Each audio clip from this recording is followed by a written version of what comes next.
Assalamualaikum warahmatullahi wabarakatuh. Apa kabar para abah, para umah, wali santri Kutab Cimahi dan umumnya kaum muslimin. Mudah-mudahan selalu dalam lindungan Allah. Ya.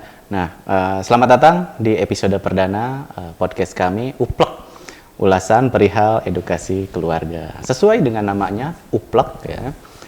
Kita akan berbincang, ya, akan berbicara santai, ringan, tapi insya Allah ya ilmunya sangat berbobot. Ya, tentu saja kami tidak sendirian. Ya, di sini insya Allah akan ada seorang pemateri, ya, akan ada seorang guru ya untuk kami untuk menghangatkan suasana dan supaya lebih uplek lagi. Siapakah beliau? Tentu saya mari kita sambut Ustadz Abim Ismail.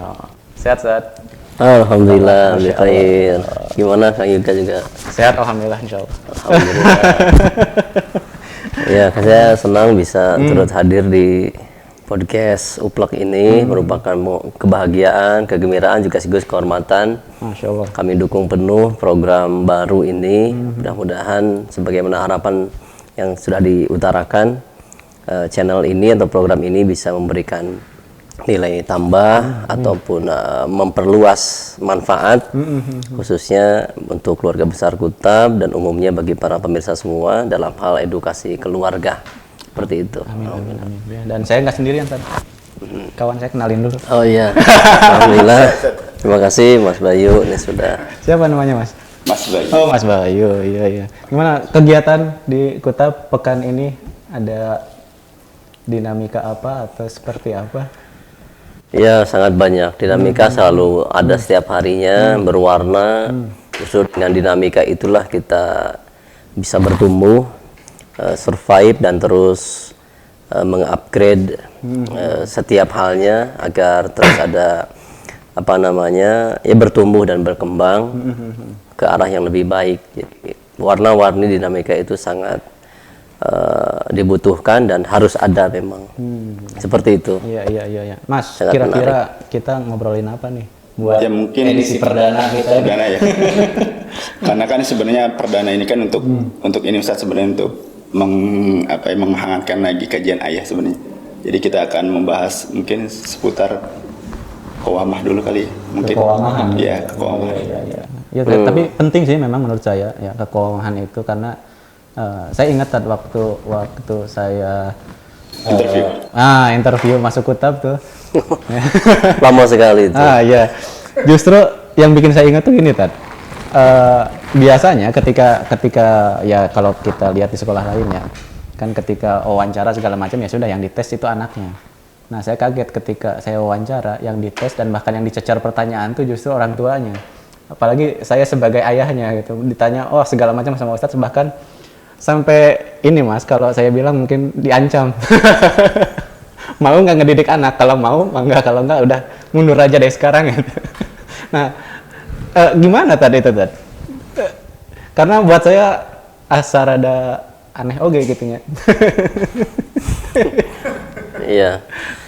Saya justru aneh karena Anda masih mengingat peristiwa itu. Berarti kalau bukan sangat berkesan sekali, berarti sangat apa ya istilahnya, mengerikan sekali sehingga tidak dilupakan.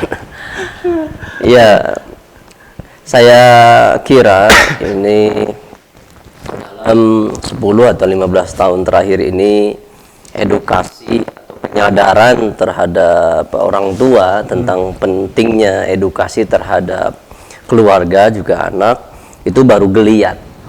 Jadi sampai tahap sekarang pun itu masih dalam tahap penyadaran, pembiasaan. Karena lebih dari setengah abad atap-atap keluarga muslim ini betul-betul tidak memainkan peran fungsinya sebagai pendidik di keluarga.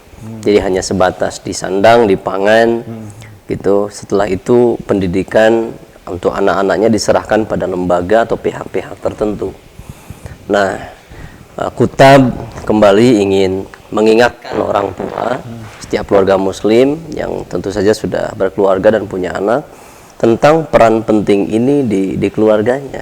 Karena yang menjadi persoalan adalah orang tua ini akan dimintai pertanggungjawaban oleh Allah Subhanahu wa taala terkait dengan keluarganya, dan dalam hal ini adalah anak. Begitu. Itu yang menjadi alasan utama mengapa Kutab, khususnya Kutab Cimahi dan umumnya kutab-kutab yang lain, sangat memprioritaskan, sangat menekankan orang tua untuk belajar dan kemudian mendidik anaknya. Ya, karena itulah Kutab selalu akan memfasilitasi orang tua untuk belajar, memberikan kepada mereka kurikulum yang dilalui secara bertahap agar paham, mengerti peran dan tugasnya terhadap anak di semua sisi gitu. Salah satunya sisi pendidikan ini yang sudah banyak diabaikan lebih dari setengah abad ini. Nah, kemudian ya tadi saya sebut geliat itulah sedang terus dibangun, dalam sudah mulai menggeliat sekarang. Anggaplah umpamanya meskipun belum ada penelitian, dari 100 keluarga muslim itu setidaknya 2-3 kakak sudah mulai sadar bahwa yang berkewajiban mendidik anaknya adalah orang tuanya gitu. Di situ sih yang menjadi titik tekan mengapa Kutab sangat memprioritaskan, sangat menekankan perihal ini. Untuk porsi pembelajaran ketika interview ya, itu porsi yang tertinggi itu kan orang tua kan ada 2 itu. Itu porsi yang tertinggi dalam pengasuhan itu. Sebentar, orang tua ada 2, ini absurd nih. Maksudnya orang tua kan ada ayahnya, ayah dan ibu. Baik. Saya pikir 2 keluarga, jadi ini nanti di-cut aja ini. Iya. Jadi dua tadi ayah dan ibu. Nah, untuk interview itu sendiri porsi yang seharusnya atau yang terbesar tuh yang dalam porsi ayah dan ibu dalam peran itu atau kalaupun memang sama, peran yang mana yang lebih besar? Ya. Yang peran yang mana yang besar? Iya. Jadi yang ingin kita edukasi dua-duanya tentu. Namun porsi mana yang lebih ditekankan jelas adalah kepala keluarganya. Dalam hal ini adalah suami atau ayah. Mengapa? Ya karena dia adalah leadernya. Dan tentu kalau kita anggaplah umpamakan sebuah kendaraan gitu atau sebuah nahkoda, perahu untuk berlayar kan harus ada nahkodanya. Jadi nahkodanya inilah yang kita edukasi supaya tahu kemana tujuan daripada perahu ini berlayar, bahtera ini mau kemana gitu. Terus bagaimana kalau ada gelombang, ada cuaca buruk dan seterusnya. Harus si nahkoda ini harus bisa mengantarkan semua penumpang di bahtera tadi kepada tujuan dengan selamat dan aman, serta ya menikmati perjalanannya gitu. Nah, kalau tidak diedukasi si kepala keluarga ini, bagaimana dia bisa membawa keluarganya kepada tujuan yang akan dicapai? Saya kira bisa ngaco kemana-mana, kompas gak paham gitu.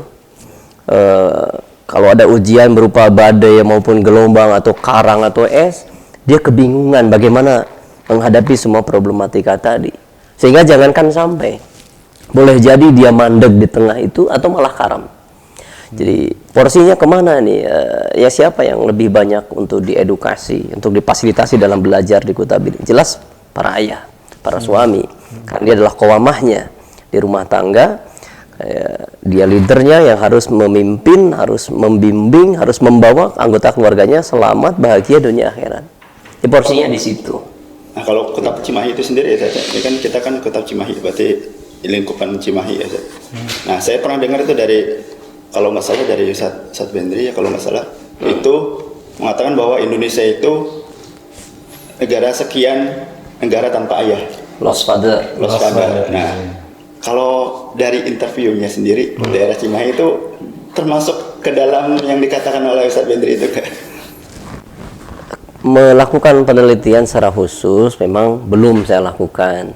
Tapi kalau dilihat dari sisi interview yang sejauh ini sudah dilakukan sebagai persyaratan atau alur pendaftaran masuk Kutab Cimahi, memang masih dominan.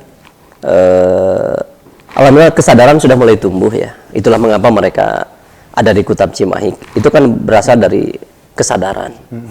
Dari kesadaran itu kemudian ke sedikit demi sedikit menambah pengetahuannya.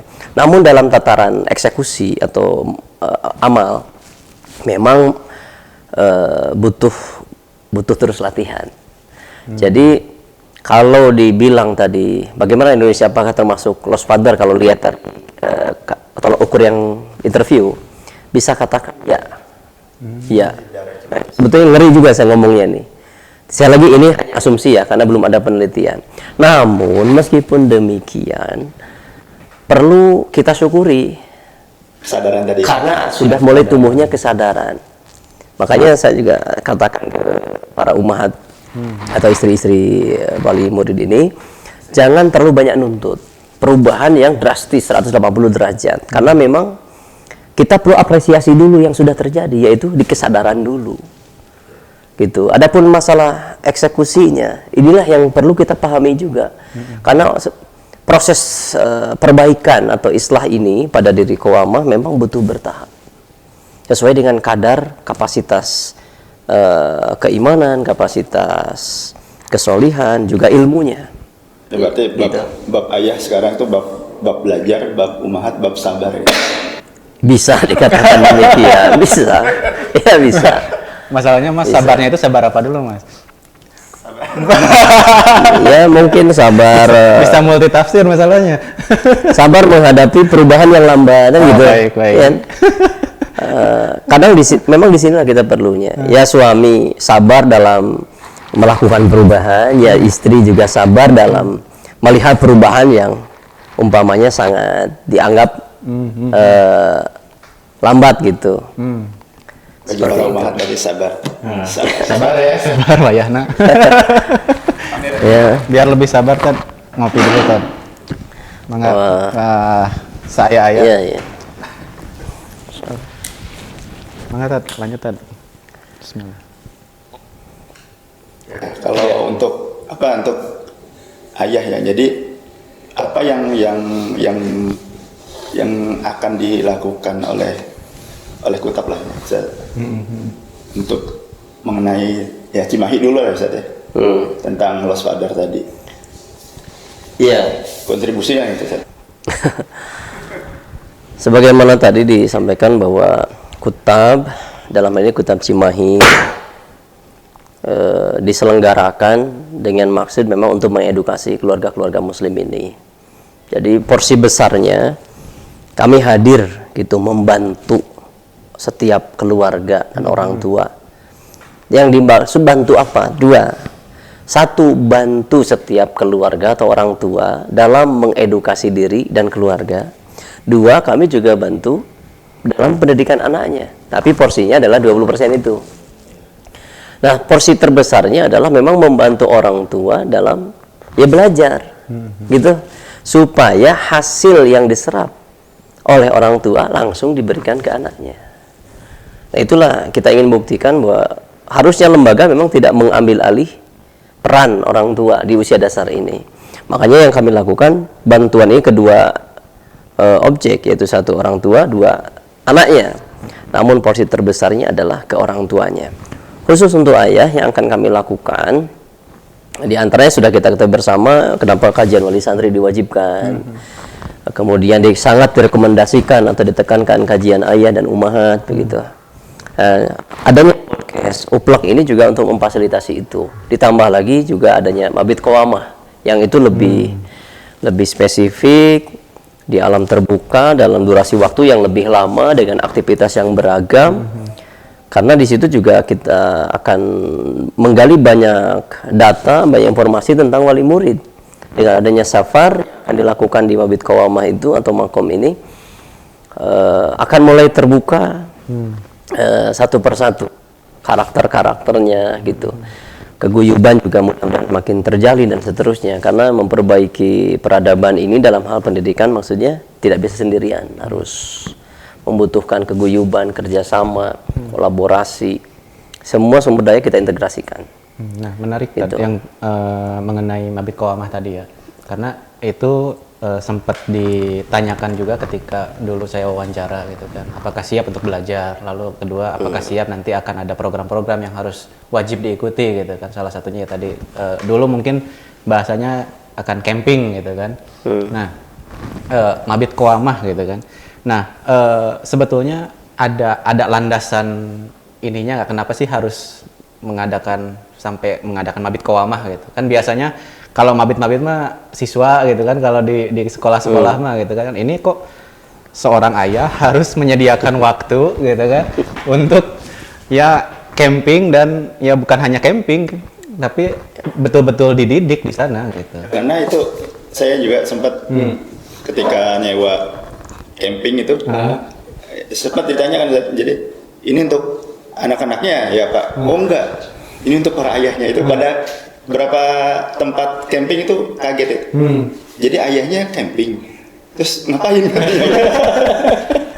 Nah gimana Tad? Itu nggak bikin curiga saya loh, camping. Iya. Camping para ayah ya, yang kenapa umatnya nggak camping gitu, kalau ada yang nanya dulu seperti itu, karena memang sangat tidak mungkin. Masih ada. Jelas sangat tidak memungkinkan untuk dilakukan itu.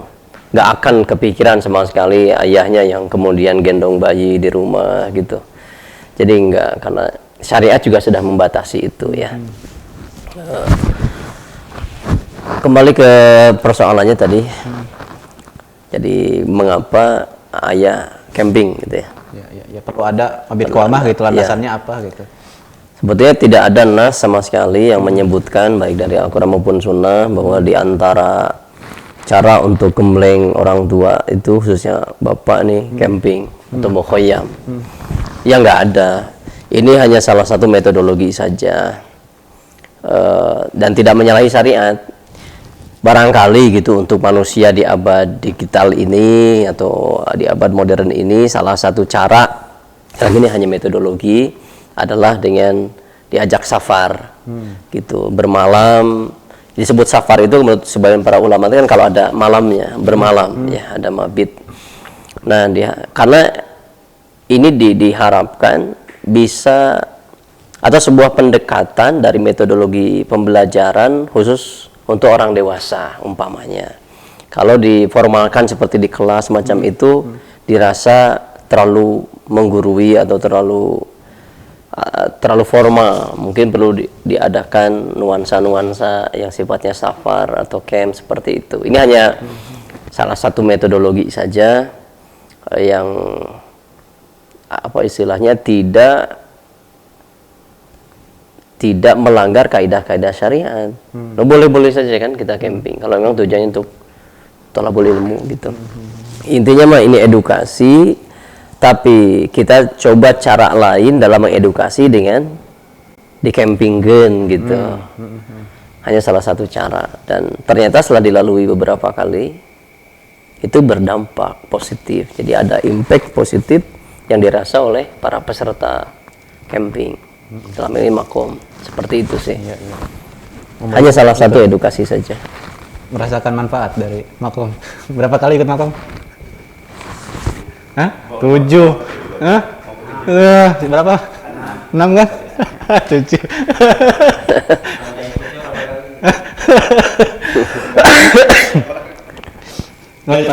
Iya, nah tentang masalah ini Ustaz, beberapa ngobrol dengan para ayah itu di kitab itu, di obrolan pagi lah ya.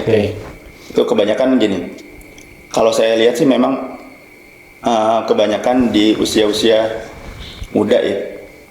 Saya juga muda sebenarnya. Oh iya. Iya.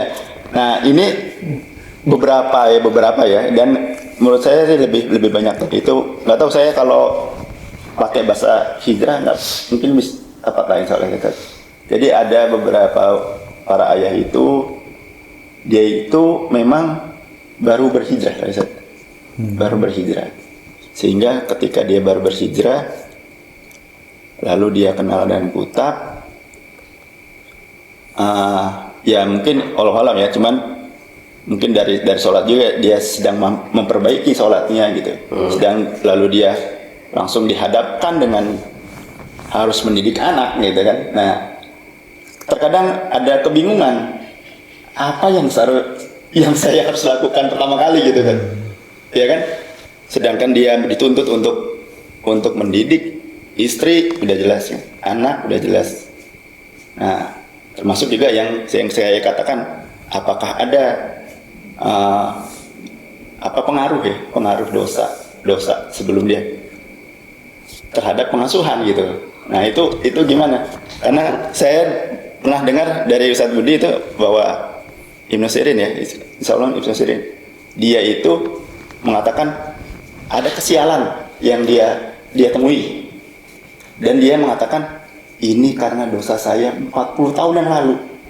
Nah kita tahu ulama Ibnu Sirin dosa apa yang dia lakukan gitu, tapi ternyata pengaruh gitu di kehidupan dia. Nah kembali lagi ke yang para ayah yang ada yang beberapa bertanya, tapi ada juga yang tidak bertanya, tapi saya mungkin kebingungan ya. Nah, termasuk ya mungkin saya juga ya di dalamnya, bahwa apa yang harus dilakukan pertama kali, apakah sejalannya gitu atau seperti apa, atau mengilmukan diri dulu tapi menyampingkan, sedangkan dia dikejar waktu untuk anaknya belajar juga di Kutab gitu. Gitu. Mas. Ya, sangat bisa dipahami. Saya ingin komentari dulu, tapi bukan bagian sekarang untuk ngulas detail ya. Tapi saya akan pakai dulu istilahnya, yaitu masalah hijrah tadi. Nah, karena ada ulama yang mengkritisi kata hijrah itu apa yang bisa dipakai untuk setiap hal gitu, atau khusus hanya untuk masalah hijrah dari Mekah ke Madinah dalam urusan tempat gitu ya, atau bisa dipakai untuk tataran yang lain seperti halnya tadi, dari keadaan ke keadaan yang lain gitu, atau situasi tertentu ke situasi yang lain. Apa saya pinjam dulu istilahnya hijrah. Kemudian masalah dia atau kawamah ini baru di awal-awal hijrah. Enggak, saya pinjam dulu kalau itu ya. Tapi ternyata di pintu pertama dia hijrah sudah dihadapkan dengan berbagai hal yang harus dia selesaikan. Ya, pada prinsipnya kembalikan bagaimana Allah Jalla wa'ala membimbing kita kan di Quran. Kalimatnya adalah A'udzubillahi minasyaitonir rajim, fastaqim kama umirta wa man tabi'a ma'ak, itu, atau fattaqullaha mastata'tum. Kita bertakwa pada Allah ya dalam kadar kemampuan kita. Kalau saran saya ya eksekusi seluruhnya dengan kadar yang ada, bertahap. Yang tidak dikehendaki itu adalah ketika seseorang menuntut saudaranya yang lain, entah itu sekupnya pasangan maupun keluarga atau saudara, berubah secara totalitas dan drastis. Saya kira tidak ada yang sanggup melakukan perubahan yang langsung seketika. Jadi perlu ada tahapan-tahapan, tapi semua digarap. Contoh begini, dia bahkan ini mah betul-betul hijrah nih, aslinya dari akidah, pokoknya sebelumnya non muslim kemudian jadi muslim. Dia kemudian syahadat menjelang bulan Ramadan umpamanya, atau di bulan Ramadan deh, dia dihadapkan langsung beberapa syariat kan. Yang paling dekat adalah sholat dan puasa, sementara dia belum punya ilmunya. Apa kan dia belum punya ilmunya, baik sholat maupun puasa. Dia wajib nggak dua hal tadi? Wajib. Dia dewasa, dia sehat, dia berakal, wajib kan? Meskipun belum bisa bacaan sholat, bahkan belum tahu gerakan sholat, maka dia laksanakan sholat sesuai dengan kadar kemampuannya saat itu. Dia juga puasa, meskipun dia nggak ngerti sunnah-sunnah puasa, dia belum paham bagaimana utamanya sahur, bagaimana utamanya menyegerakan berbuka, ya nggak masalah. Yang penting lakukan saja dulu. Nah, dalam perkara ini dia baru mau membenahi sholatnya, tiba-tiba harus dihadapkan dengan pendidikan keluarganya. Jalankan semuanya dengan kadar kemampuannya, sambil terus-menerus mengilmui diri. Karena tanpa ilmu perubahan itu tidak akan berkelanjutan. Justru dia akan tumpul, dia akan kemudian dia putus asa, lalu menganggap semua berat. Dengan ilmu dan iman semua terlihat jadi mudah. Bahkan dia bisa beramal, dapat amal dua sekalian ya. Seperti halnya membaca Quran nggak itu? Ketika membaca Quran sulit, tapi dia mendapatkan, kata Rasulullah, mendapatkan dua pahala. Mungkin insya Allah itu juga akan mendapatkan dua pahala. Tentu. Namun bukan berarti harus mentok di situ kan? Karena yang mahir jelas lebih baik kan. Yang tadi kita apresiasi sekecil apapun perubahan yang nampak terlihat dohir. Jadi jangan dijudge lambat banget sih kamu dalam berubah gitu. Progresnya kok stuck gitu. Artinya ada kurikulum ya Ustaz ya? Berarti tentang kekawamahan ini? Tentu. Bisa dibocorkan Ustaz sebenarnya? Makom 7 ini. Mungkin para ayah mungkin, oh ya, berarti saya harus apa mungkin. Karena saya dengar itu ya, kalau beberapa ayah makom-makom sebelumnya, itu justru yang menyemangatin itu anaknya, bukan istrinya lagi. Istrinya udah jelas lah yang menyemangati insya Allah ya, tapi ayahnya untuk ya ikut makom. Walaupun mungkin anaknya nggak ngerti ya, apa yang dilakukan di makom gitu. Mungkin ada kisah-kisah dikit Ustaz. Iya, saat ini kan kita masuk tahun ke-7 ya. Kalau jika dihitung formalitasnya. Sama kayak makom ya berarti ke-7 ya. Ya, anggaplah begitu. Hingga dengan tahun ini kami menilai memang yang masih terus harus masif dibenahi itu ada pada tataran apa? Mindset, mental. Jadi mentalitas dan mindset dulu.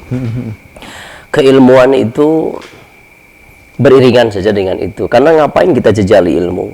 Kalau mindsetnya belum berubah, mentalnya juga belum berubah, nggak kunjung dewasa, nggak kunjung matang sebagai qawam gitu. Nanti akan kita angkat di makom insya Allah masalah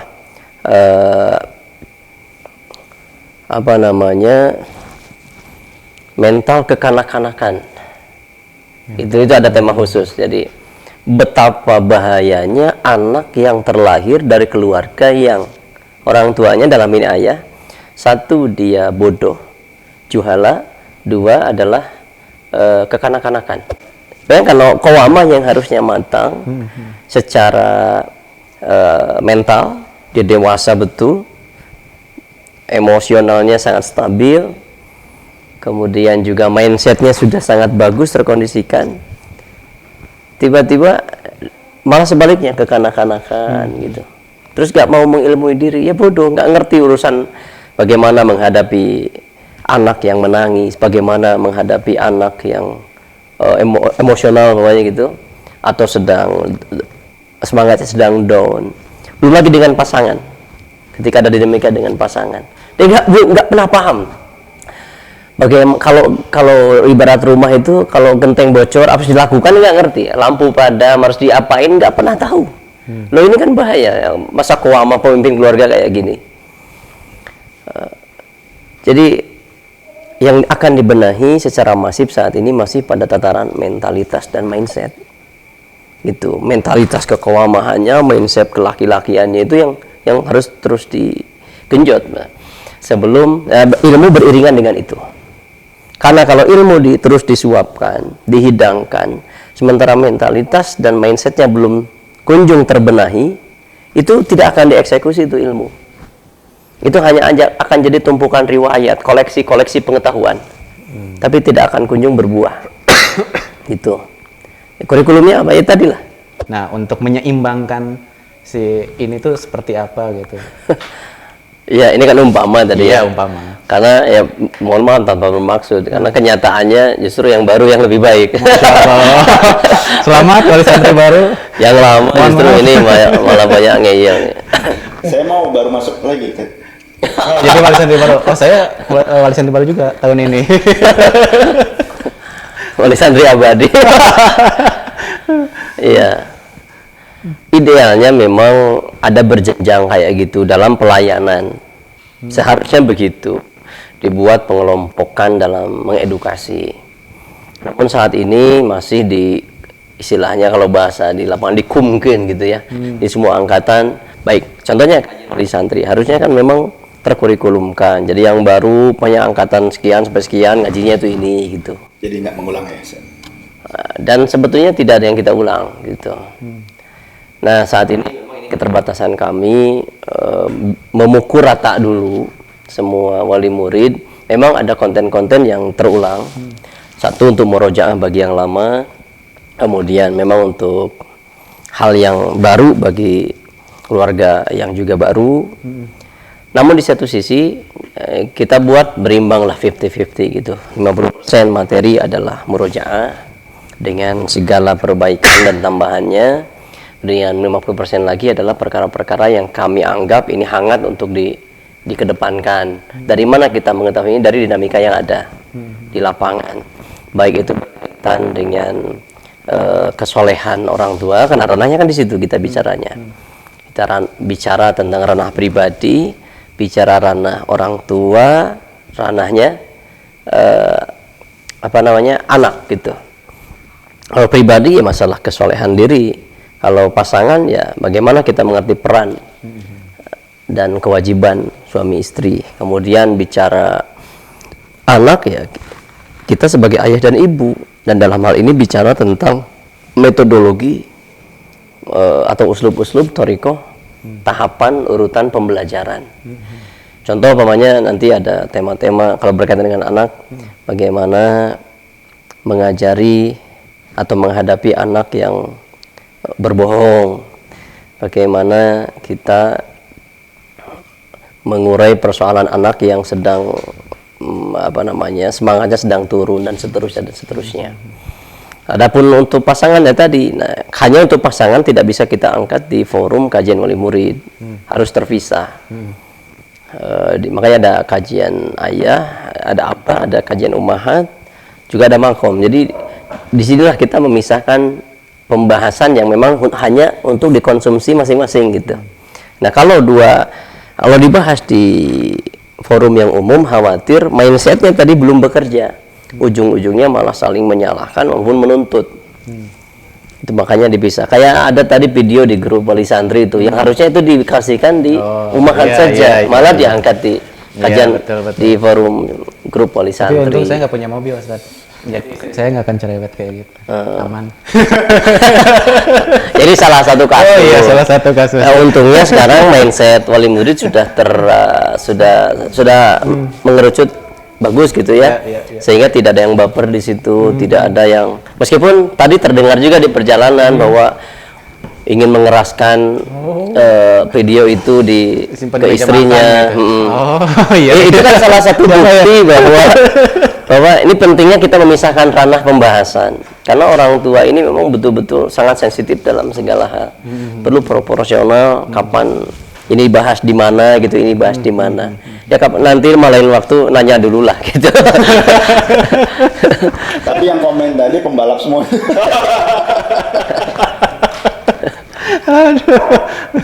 biar grupnya nggak di-blok lagi. Hah? Biar grupnya nggak di-blok. Oh gitu.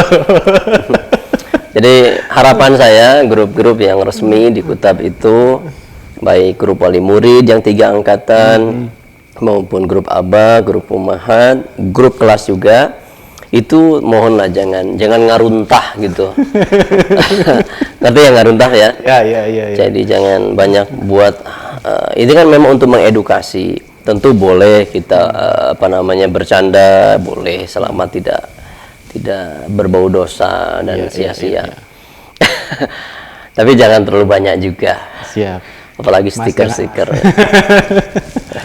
Tapi ini menarik, Mas Bayu ya. Menurut saya sih kan kita sebagai wali murid ya, wali santri, istilahnya berkolaborasi dengan lembaga gitu ya. Artinya bisa juga kita pun turut andil dalam ya mendidik para kowam ini atau keluarga di Kutab ya tadi ya. Jadi jangan hanya misalnya mengandalkan tunggu program aja deh dari Kutab gitu. Kan sebetulnya dengan misalkan di pagi hari itu kan suka ada istilahnya obrolan pagi ya dengan para ayah. Nah itu kan bisa disisipkan loh, keilmuan apa segala macam, sehingga frekuensi kita tuh bisa sama gitu kan. Terus khususnya yang baru Iya, kan suka bertanya apa sih ini, apa sih itu gitu. Nah, justru itu kesempatan kita untuk beramal soleh juga.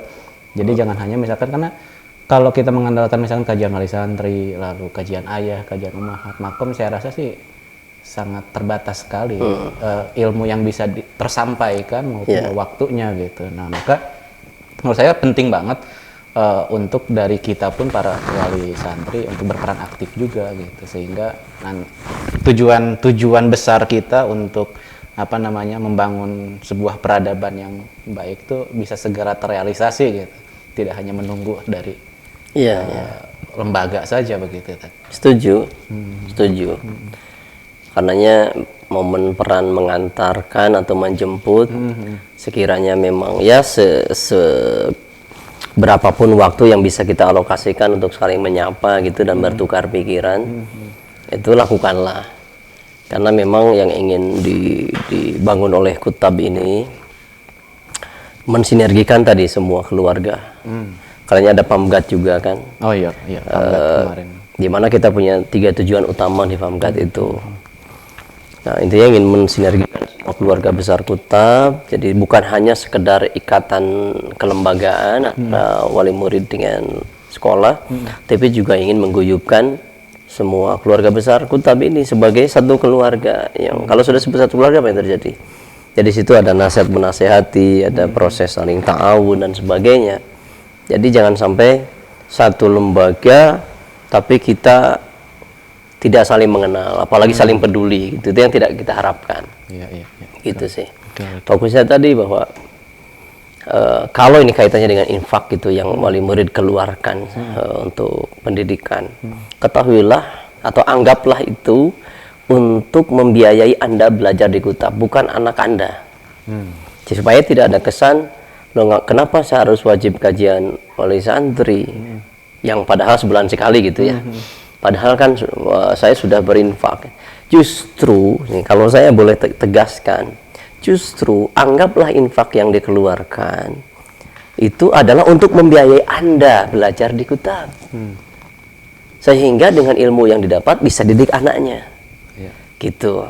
Jadi saya kira jangan seperti sekolah lain lah yang kemudian orang tua merasa berkuasa pada guru dan sekolah gitu, sebanyak tuntutan. Justru yang ada semua infak-infak tadi itu semoga Allah menerima sebagai jariyah juga ya dan sedekah untuk membiayai dirinya belajar di Kutab.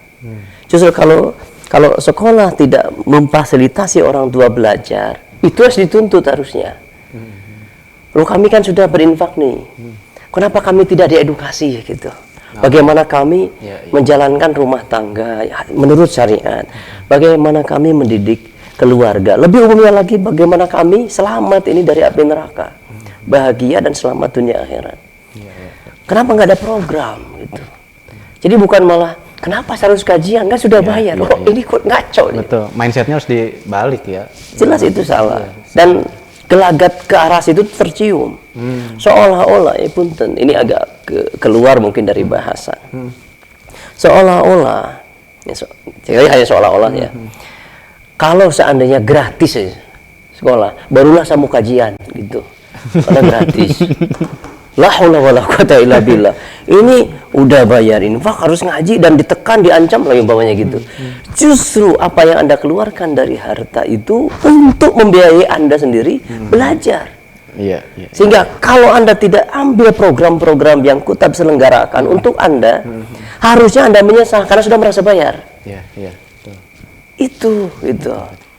Karena kalau anak gak masuk sekolah, kami apa rugi? Anda lah yang rugi.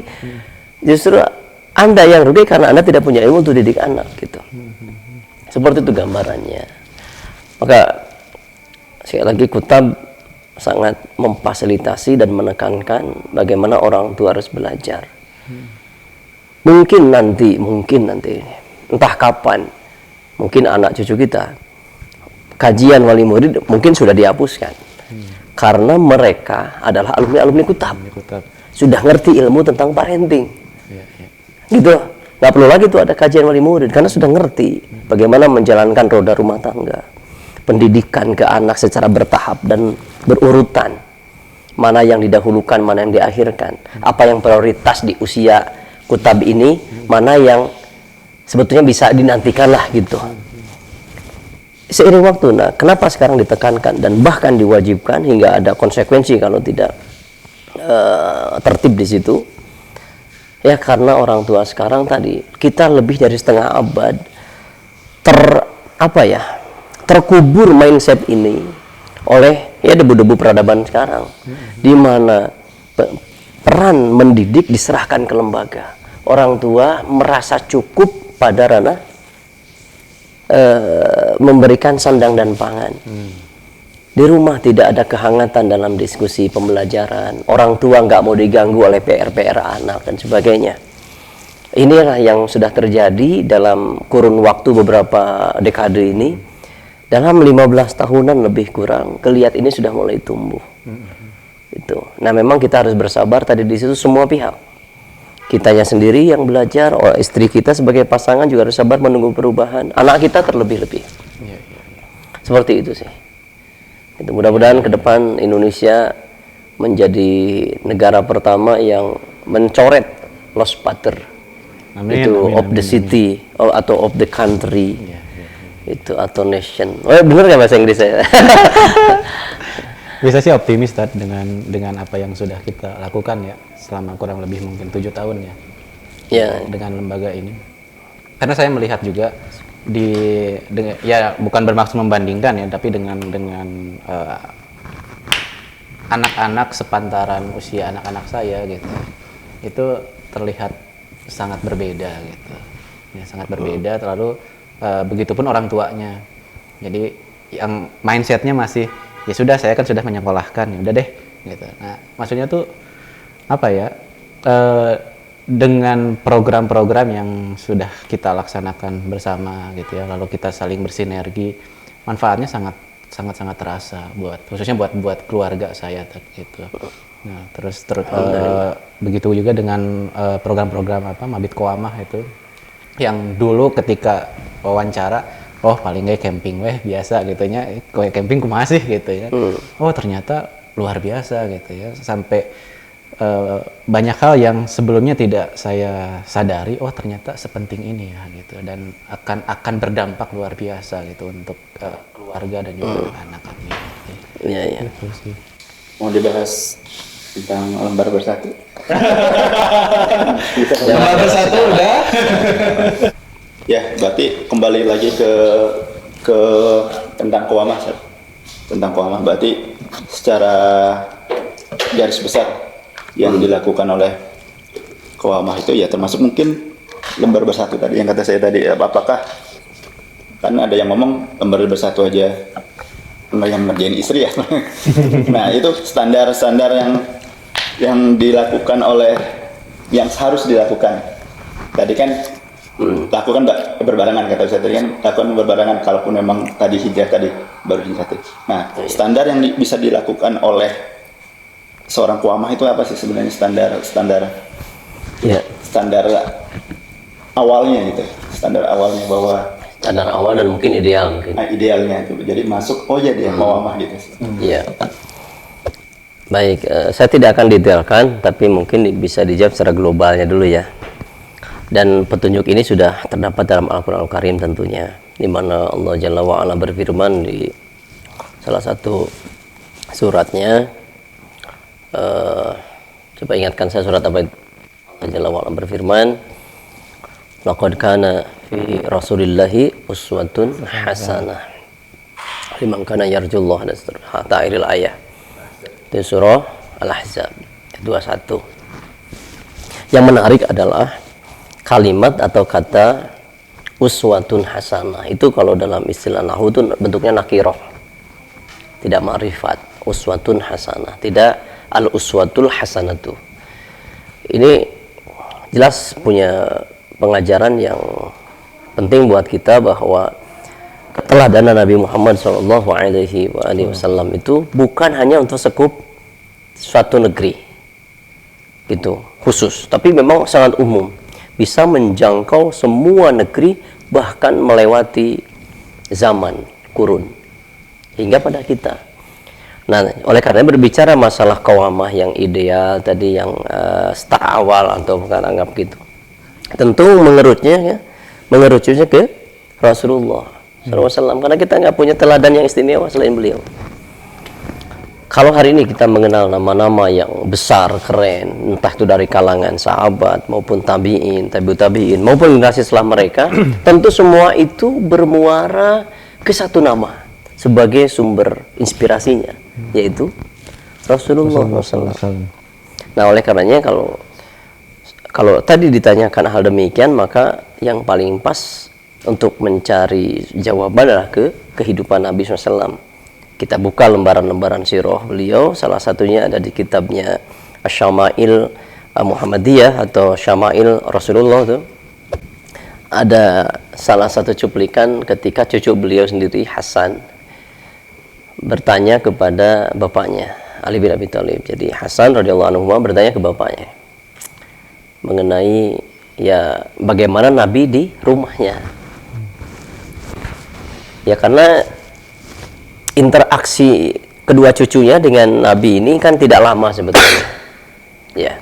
Tidak banyak yang membekas di Hasan dan Husain ini bagaimana Rasulullah SAW, karena sangat sebentar. Kemudian oleh Ali bin Abi Thalib dijawab. Jadi kalau Rasulullah di rumahnya, kata Ali bin Abi Thalib itu, membagi waktunya kepada 3 bagian. Satu, bagian pertama untuk Allah. Saya tidak sebut jam-jamnya ya, kayak gitu. Jadi kalau sebut di rumahnya, berarti 24 jam berarti. Nah kalau dibagi 3, anggaplah 8 jam. Tapi kan tidak demikian. Saya tidak tahu porsi mana yang paling besar. Yang jelas dibagi 3, kata Ali. Bagian pertama untuk Allah, bagian kedua untuk istri, bagian ketiga untuk dirinya. Nah, kita uraikan sedikit. Bagian pertama untuk Allah. Ini urutan juga penting. Jangan dipindah-pindah urutannya. Untuk Allah, untuk istrinya, untuk dirinya. Kalau bahasa kita sekarang mid time mungkin. Nah, untuk Allah ini memang tidak bisa kita rincikan saat ini apa saja untuk Allah itu waktu-waktu beliau. Ya bisa saja bermunajat, bisa di dalam hal ibadah mahdhah dan lain-lain. Yang jelas khusus waktunya untuk Allah gitu, tidak diganggu oleh makhluk. Setelah itu baru mengkhususkan waktu untuk istri. Dan untuk istri ini bisa kita maknai juga untuk keluarga, di dalamnya ada anak juga. Jadi bagaimana Rasulullah juga setelah ingin menyenangkan Allah Subhanahu wa taala sebagai Rabb semesta alam, beliau juga menyengaja menyediakan waktunya untuk menyenangkan anggota keluarganya, dalam hal ini istri dan anak. Ini kan penting untuk dalam hal ini, artinya menyediakan waktu, menyediakan diri, menghadirkan diri di tengah keluarganya, menyiapkan telinga untuk mendengar, menyiapkan hati untuk menyimak, menyiapkan perasaan untuk berinteraksi. Dan di situ yang mahal tuh. Karena ternyata nafkah itu kan bukan hanya lahir, kan ada nafkah batin. Nah, batin itu termasuk mendengar, menghadirkan diri di keluarga, menghangatkan diri dalam obrolan cengkrama, bercanda dan sebagainya. Termasuk juga dalam melakukan pendampingan pembelajaran. Itu kan bagian dari ini Nabi lakukan loh. Dia yang diutus oleh pemilik semesta ini, penggenggam kehidupan dan kematian. Saya kira tidak ada orang yang tanggung jawab yang paling besar, urusannya paling sibuk muka bumi selain Nabi kan. Tapi ternyata sepertiga waktunya dipakai untuk keluarganya. Bukankah ini petunjuk? Jadi kalau hari ini siapa yang ngaku sibuk urusan duniawinya? Kan agak aneh. Manusia mulia saja yang langit dan bumi saja bersalamat kepadanya, memberikan sepertiga waktunya untuk siapa tadi? Keluarganya, istri dan anaknya. Lalu yang sepertiga untuk dirinya, kata Ali bin Abi Thalib. Dalam ini me time. Beliau kemudian membagi me time ini untuk 2 hal. Satu, untuk melayani umat. Ini bagian yang ketiga, yaitu me time tadi. waktu khusus untuk beliau. Di me time itu ya. Iya, pelayanan umat di mid time. Gitu. Tapi memang tidak semua umat, hanya umat ya, dari umatnya yang khusus yang sering berinteraksi. Sehingga mereka banyak meriwayatkan hadis-hadis yang itu. Jadi anggaplah ring satu. Ya tentu untuk semua umat ya Nabi tidak pernah membeda-bedakannya. Namun ada perlakuan khusus di ring, anggaplah bahasanya ring satu seperti itu. Kemudian baru untuk dirinya. Jadi kalau ada hari ini orang yang dianggap besar di mata manusia lainnya dengan segala kesuksesan duniawinya maupun di tataran yang sifatnya keagamaan gitu, entah dia sebagai kiai kah, entah dia sebagai pendakwah kah dan lain. Tapi sampai mengabaikan dirinya, mungkin keluarganya tidak terabaikan, mungkin ya. Tapi dirinya sampai balangsak gitu, kalau bahasa Sundanya, sampai nggak terurus. Makan jadi murad nggak teratur, tidur juga jadi nggak teratur karena tuntutan dakwah tadi atau tuntutan pekerjaan. Sesungguhnya dia sedang tidak melaksanakan sunnah. Karena Nabi yang super sibuk saja masih sempat menservis dirinya, melayani dirinya. Kapan harus tidur, kapan harus makan. Semua berjalan secara dinamis, secara harmonis. Masya Allah, sangat indah kehidupan beliau. Makanya di lini manapun, meski akan kita jumpai Muhammad Rasulullah SAW selalu yang terbaik. Di mata keluarganya the best, di mata umatnya the best, ya kan? Di mata Tuhannya the best juga. Karena pembagian waktu tadi yang sangat apa istilahnya, proporsional, dijalankan dengan konsisten, hasilnya istimewa. Tidak ada dari hak Tuhannya maupun hak umatnya yang tidak terpenuhi. La haula wala quwwata illa billah. Saya kira sudah waktunya kita mengerucutkan tekad untuk meneladani sekecil apapun yang kita sanggupi dari sunnah Rasulullah, termasuk dalam tadi penunaian hak Allah, hak hambanya. Di hambanya itu ada siapa? Ada istrinya, ada anaknya, bahkan ada hak dirinya sendiri. Itu umat, tetangga, saudara, kerabat itu bagian dari umat. Maka proporsionallah, bertakwalah kepada Allah dalam perkara tadi. Kalau ini bisa kita lakukan sesuai kemampuan dan terus memperbaiki kualitasnya, maka kita akan bisa mengamalkan surah Al-Ahzab 21 tadi. Karena uswatun hasanah itu bisa ditiru oleh umatnya. Allah alam bisawab. Begitu. Baik, alhamdulillah banyak banget ilmu yang didapatkan dari obrolan yang ringan namun berbobot, insya Allah tadi ya.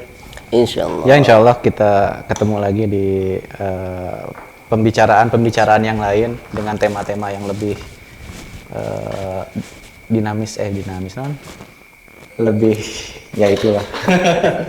Yang jelas lebih ringan kali. Lebih ringan ya. Ya intinya insya Allah kita akan banyak membahas seputar dinamika yang ada di Kutab Cimahi khususnya ya, dalam rangka mengedukasi diri kita khususnya nih para qawam ya, para abah ya, di mana kita mendengar tadi bahwa begitu pentingnya peran seorang qawam ya, karena ketika seorang nakoda tidak tahu kemana dia harus berlayar, nah maka perahu itu akan terombang-ambing di lautan ya, nggak jelas kita mau kemana gitu kan.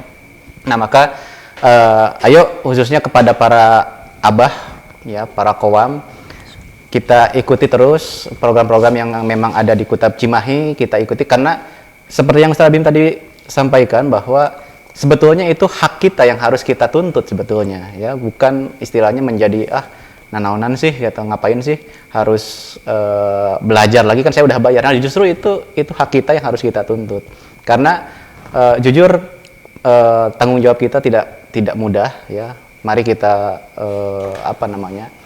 mengintrospeksi diri sendiri, sudah sampai di mana kita mempunyai ilmu untuk mendidik diri kita sendiri, untuk keluarga, ya untuk istri, untuk anak gitu. Itu ilmu yang sangat tidak mudah sekali. Maka ayo ikutin terus semua program yang ada di Kutab Cimahi dan yang terdekat khusus para qawam nih, para ayah, kita akan ada Mabit Qawamah di tanggal berapa? 4 dan 5 ya? 234. 234 Desember insya Allah ya. Nah maka ayo persiapkan segala sesuatunya ya, insya Allah itu akan sangat bermanfaat sekali. Oke, untuk episode perdana cukup sepertinya ya. Alhamdulillah. Ya, alhamdulillah semoga bermanfaat ya dan bisa menjadi bisa menjadi pengajaran buat kita semua insyaallah. Sekian dari kami, saya Om Bayu dan Ustaz Abim pamit undur diri, sampai jumpa di episode berikutnya dengan pembahasan yang lebih beragam lagi. Wassalamualaikum warahmatullahi wabarakatuh. Waalaikumsalam warahmatullahi wabarakatuh. Ya, alhamdulillah. Mohon maaf.